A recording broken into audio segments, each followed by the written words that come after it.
Now a well-known singer who's preparing for an out-of-this-world performance. We mean that literally. Sarah Brightman planning to give a live performance this September from the International Space Station. NBC's Keir Simmons has her story. Keir, good morning.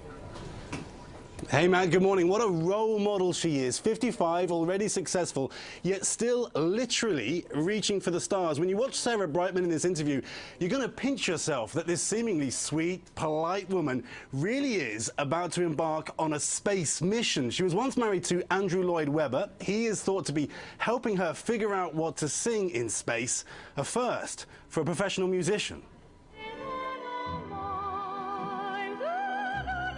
Sarah Brightman may be a star on the world stage, but the 55-year-old performer is following her real dream, to sing in space. She'd always been passionate about blasting off in a rocket, and then the Russians called.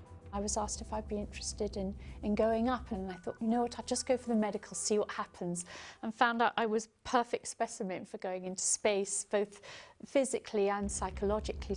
She needs to be psychologically prepared and technically savvy. Training's really tough, far tougher than I ever thought it would be. As a spaceflight participant, we have to understand exactly how the vehicle is working so that you don't panic and you enjoy the journey and you can help when you're meant to. Because the 6-hour flight and 10 days aboard the International Space Station is a far greater risk than anything she has done in her 55 years. With anything that has its hazardous areas, you do have to keep that thought in mind. So I do try, if I can, to spend as much time with my loved ones, my family, my dogs. What are you really most looking forward to? I've been told that when you get into orbit, you're able to look out. I've got a window on my right side, and apparently you want to laugh and cry at the same time. It is so emotional what you feel when you look out there. The hatch is and I open. think also the feeling of coming through the hatch. Other astronauts have sung in space,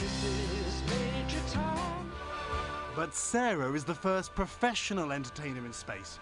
That's my experiment. You know, the people that normally go up, they're scientists and I'm a singer, so that's what I'm going to try and do. You're going to be in space, and then there's going to be an orchestra on the ground? Yes, or we're working it out at the moment what it's going to be. Singing might be easier than speaking Russian. There are some simple phrases that you might need, like, don't press that button. Yes, there definitely will. Should this wire be hanging here? Yeah, we actually do have a huge list. The experience has cost her an estimated $50 million, money she made singing on Earth. It's going to be worth it. Yes, absolutely. I mean, the journey so far I've changed as a person, and it humbles you as well as opens your mind. You get the feeling she may well land back on Earth shouting, "Encore!"